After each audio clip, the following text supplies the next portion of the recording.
Hello students, हम कर रहे थे regional political parties. Last session में हमने किया role of regional political parties and आज हम इस सेशन में करेंगे impact of regional political parties on Indian politics. Indian politics में जो रीजनल पॉलिटिकल पार्टीज हैं इनका क्या इम्पैक्ट पड़ता है। Number 1, end of monopoly of one political party. हम कहते हैं कि हमारे इंडिया में एक पॉलिटिकल पार्टी थी जिसकी डोमिनेंस थी। 1989 तक क्या था, कांग्रेस पार्टी की डोमिनेंस थी in the centre and the state government. लेकिन रीजनल पॉलिटिकल पार्टी की वजह से क्या होता है, जो वन पार्टी की डोमिनेंस है ये खत्म हो जाती है, क्योंकि हम ये कह रहे हैं रीजनल पॉलिटिकल पार्टीज अपने अपने रीजन में सबसे इंपॉर्टेंट रोल प्ले कर रही हैं।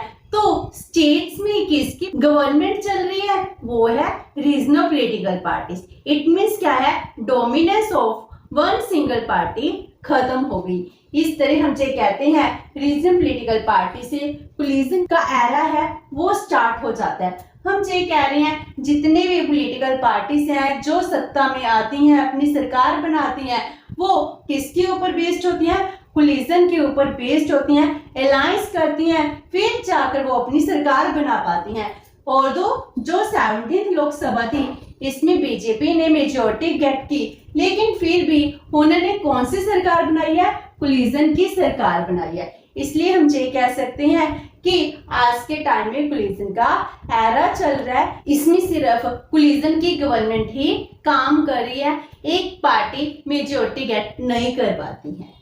Next is dependence of national parties on regional parties. जो नेशनल लेवल की रिकॉग्नाइज्ड पॉलिटिकल पार्टीज हैं वो किसके ऊपर डिपेंड करती हैं, रीजनल पॉलिटिकल पार्टीज के ऊपर डिपेंड करते हैं।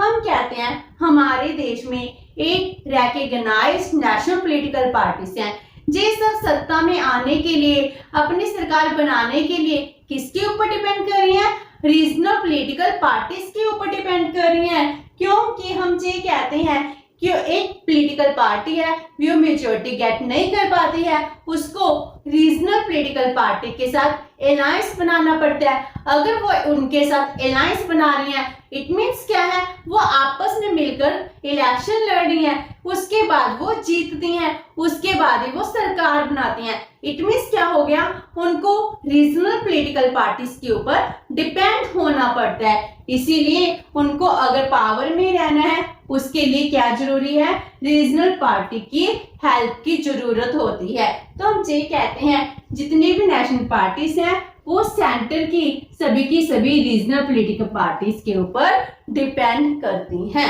Next is politicisation of local government. जो लोकल गवर्नमेंट है इसमें भी पॉलिटिक्स स्टार्ट हो चुकी है।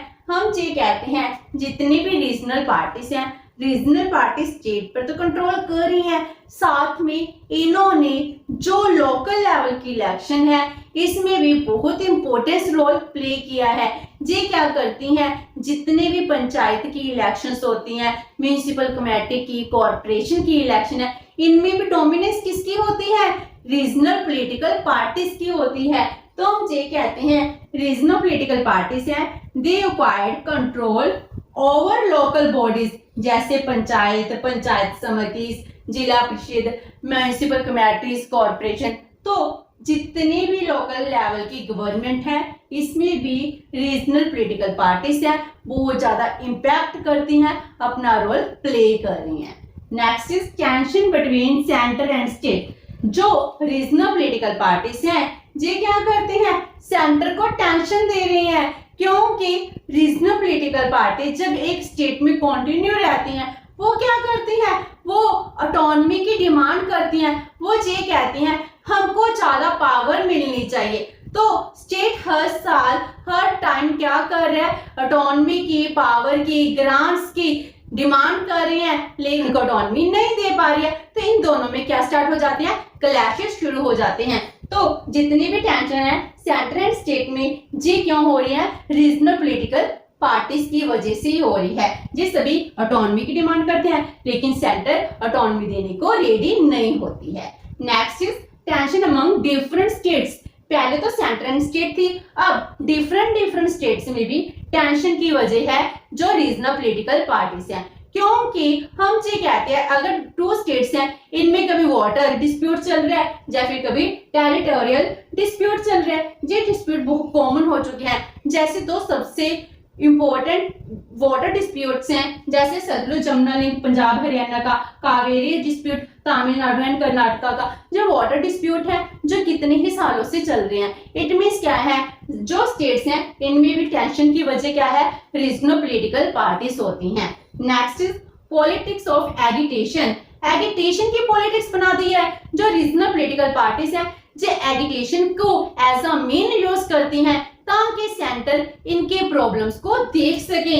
तो सेंटर को अट्रैक्ट करने के लिए ये क्या करती है, एगिटेशन को यूज करती हैं ताकि स्टेट की प्रॉब्लम सेंटर तक जा सके। जो ये एगिटेशन का मैं यूज कर रही है ना, कभी कभी जो एगिटेशन में वायलेंस में इंक्रीज हो जाता है। इट मींस क्या है, जो वायलेंस क्रिएट कर रही हैं। तो इस तरह हम ये कहते हैं रीजनल पॉलिटिकल पार्टीज अगर पॉजिटिव इंपैक्ट डाल रही हैं तो इंडियन पॉलिटिक्स में, इंडियन पॉलिटिकल सिस्टम में नेगेटिव इंपैक्ट भी ये डाल रही हैं। क्योंकि ये एक नेगेटिव पॉइंट है, जब एगिटेशन बढ़ती है, वायलेंस बढ़ती है तो लोगों का ही नुकसान होता है। Next is spread of regional nationalism. ये पार्टीज क्या कर रही हैं, रीजनलिज्म को इंक्रीज कर रही हैं। ये नहीं कहती कि नेशनलिज्म सबसे इंपॉर्टेंट होता है, इनके लिए अपनी स्टेट सबसे इंपॉर्टेंट होती है और उसी को स्प्रेड करती हैं। इसीलिए हम कहते हैं कभी कभी जो लोगों की फीलिंग्स है वो कंपैटिबल नहीं होती है विद द नेशनल फीलिंग्स, वो क्या करते हैं, रीजनल की ऑटोनॉमी की डिमांड करने लग जाते हैं। हम सेंटर की प्रॉब्लम्स को ना समझकर अपनी स्टेट की डिमांड्स है, चाहे वो फेयर है चाहे नहीं है, हम उन्हीं को फुलफिल कराने की कोशिश करते रहते हैं। इसीलिए कभी कभी टेंशन्स भी स्टार्ट हो जाती है।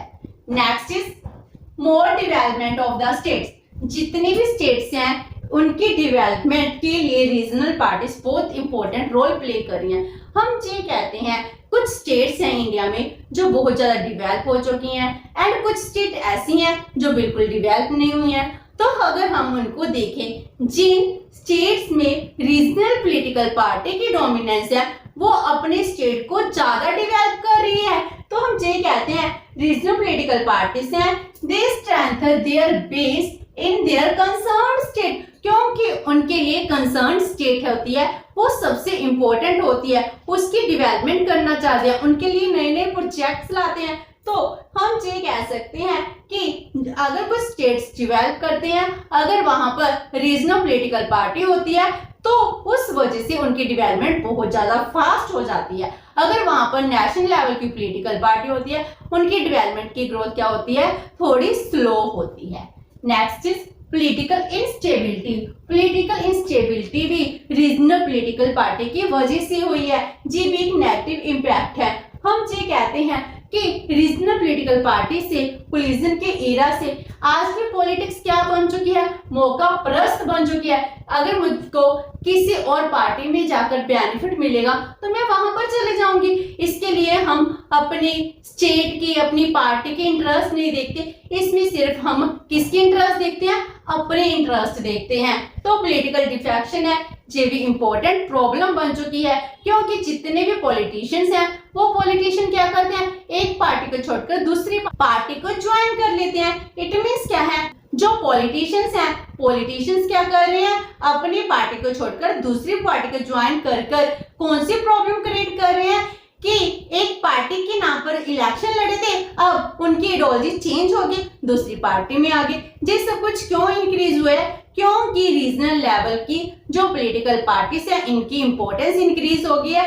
तो ये उनको ज्यादा मौका देती है कि आप एक पार्टी को छोड़कर दूसरी पार्टी को ज्वाइन कर लीजिए। Next is emergence of strong charismatic regional leadership. आज के टाइम में बहुत ज्यादा पर्सनैलिटीज हैं, लीडर्स हैं जिसको देखकर हम वोट देते हैं। अगर नेशनल लेवल पर हम एक कैरिस्मेटिक पर्सनैलिटी की बात करते हैं तो वो कैरिस्मेटिक पार्टी है, वो कहाँ पर भी है, वो ज्यादा स्टेट्स में भी इंपॉर्टेंट रोल प्ले करते हैं। जैसे हम कहते हैं सरदार प्रकाश सिंह बादल है पंजाब में, वो 5 बार पंजाब के चीफ मिनिस्टर बन चुके हैं। उनकी कैरिस्मेटिक पर्सनैलिटी की वजह से उनको वोट डाले जाते हैं। उसी तरह मुलायम सिंह यादव हो गए, मायावती जी हो गए, एंड वेस्ट बंगाल में ममता बनर्जी हो गए, ज्योति बासु जी हो गए, जो सबसे ज्यादा चीफ मिनिस्टर रह चुके हैं। इस तरह हमारे पास डिफरेंट स्टेट में बहुत ज्यादा कैरिस्मेटिक पर्सनैलिटीज होती हैं, जिसकी वजह से हम कहते हैं वो रीजनल पॉलिटिकल पार्टीज हैं, सभी लोगों के वोट को हासिल कर लेती है।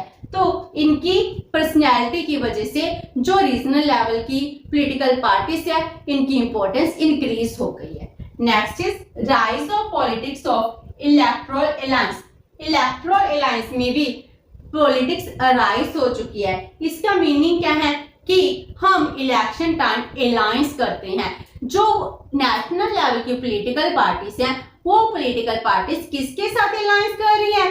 रीजनल पॉलिटिकल पार्टी के साथ अलायंस कर रही हैं। अगर हम 17 लोकसभा की बात करते हैं, इसमें बीजेपी ने अलायंस किया 29 रीजनल पॉलिटिकल पार्टी से। तो हम ये कहते हैं हमारे देश में दो बहुत बड़े अलायंस हैं, NDA alliance and UP alliance, जो नेशनल लेवल के साथ साथ जो रीजनल लेवल की पॉलिटिकल पार्टीज हैं, इनके साथ अलायंस करते हैं। उसके बाद से अपनी मेजॉरिटी को हासिल करने की कोशिश करते हैं। तो इसी तरह हम कहते हैं electoral alliance, election time alliance है, इसकी इंपॉर्टेंस भी इंक्रीज हो चुकी है। Next is challenge for the Indian parliamentary system. जो इंडियन पार्लियामेंट्री सिस्टम है, इसके लिए एक बहुत बड़ा चैलेंज क्रिएट हो चुका है, क्योंकि पार्लियामेंट्री सिस्टम में इलेक्शन इंपॉर्टेंट होते हैं। हमारे पार्लियामेंट्री सिस्टम में 5 इयर्स के लिए एक लोकसभा चुनी जाती है। तो अगर एक पार्लियामेंट अच्छे से वर्क नहीं करेगी तो इसको टाइम से पहले डिसॉल्व किया जा सकता है। तो ऐसा ही हमारे देश में हुआ। ड्यूरिंग 89 टू 1999 तक 5 टाइम जनरल इलेक्शन हुए, पार्लियामेंट्री के इलेक्शन, लोकसभा के इलेक्शन होते हैं, जिसका एक्सपेंडिचर हम लोगों पर पड़ रहा है। अगर हम कहते हैं 10 साल में 2 बार इलेक्शन होने चाहिए, जहां पर 5 बार इलेक्शन हो चुके हैं, इट मीन्स क्या है, जी क्वेश्चन क्रिएट करता है कि हमारे इंडिया में पार्लियामेंट्री गवर्नमेंट है, इसको प्रिवेल करना चाहिए या नहीं करना चाहिए। इसकी वायबिलिटी पर क्वेश्चन अरेज होते हैं कि पार्लियामेंट्री सिस्टम हमारे देश में वर्क कर रहा है या नहीं कर रहा। हमको पार्लियामेंट्री गवर्नमेंट सिस्टम छोड़कर प्रेसिडेंशियल गवर्नमेंट सिस्टम में आ जाना चाहिए। अगर ऐसा ही होता जाएगा कि अगर बार बार क्वेश्चंस, बार बार लोकसभा के इलेक्शंस होंगे, तो इसकी प्रॉब्लम भी क्रिएट होगी। तो ये पार्लियामेंट्री सिस्टम के लिए एक बहुत बड़ा चैलेंज प्रूफ होता है। Next is development of competitive politics. Competitive politics की डेवलपमेंट किसने की है? रीजनल पॉलिटिकल पार्टीज ने की है। It is the positive impact. अगर एक पार्टी की डोमिनेंस होगी तो वो कॉम्पिटिटिव नहीं होगी। अगर रीजनल पॉलिटिकल पार्टीज हैं, अपने रीजन में डोमिनेंट हैं, तो उनका बहुत ज्यादा कंपटीशन क्रिएट हो जाता है, तो सेंटर की गवर्नमेंट भी अच्छे से वर्क करती है। अगर कंपटीशन होगा तो एफिशिएंसी भी इंक्रीज करती है। इसी तरह जो रीजनल पॉलिटिकल पार्टीज हैं, वो सेंट्रल गवर्नमेंट के ऊपर प्रेशर डालती हैं, जिस वजह से कंपटीशन इंक्रीज होता है एंड एफिशिएंसी इंक्रीज होती है। Last one is effect on the nature of federalism. Federalism की नेचर भी रीजनल पॉलिटिकल पार्टी की वजह से चेंज हो चुकी है। पहले क्या था, regional level and central level पर एक ही गवर्नमेंट चलती थी। फिर उसके बाद क्या होता है, जब सेंटर एंड स्टेट में डिफरेंट पॉलिटिकल पार्टीज का रूल स्टार्ट हो जाता है, तो उस टाइम क्या किया गया, आर्टिकल 356 यूज की गई, जिसमें हम कहते हैं स्टेट है, स्टेट की वर्किंग स्मूथ नहीं चल रही है, तो उसकी सरकार को गिरा दिया जाता है। इट मींस क्या, सेंटर इसको यूज कर रही है, तो इन दोनों में क्या हो गया, आपस में कन्फ्रंटेशन हो गया, आपस में लड़ाई होगी। लेकिन जब कोलिजन का एरा आया, कोलिजन के एरा के बाद कोऑपरेटिव फेडरेशन है वो स्टार्ट हो गया। आज के टाइम में जितनी भी नेशनल लेवल की पार्टीज हैं, वो रीजनल पॉलिटिकल पार्टी के साथ क्या करती हैं, कोलिजन करती हैं, अलायंस बनाती है। जो ये अलायंस है, प्री पोल भी होता है एंड पोस्ट पोल भी होता है, ये सब चलता जाता है, जिससे फेडरलिज्म है वो अच्छे से स्मूथ वर्किंग करने लगा है। It is also the positive impact of the regional political parties. तो विद दिस हमारा topic of Indian political party system है जे कंप्लीट होते हैं। होप से कि आपको ये सेशन अच्छा लगा होगा। अगर आपकी कोई क्वेरी है तो post it in the comment box and video अच्छी लगी तो please like and share your friend. Thank you so much and have a nice day.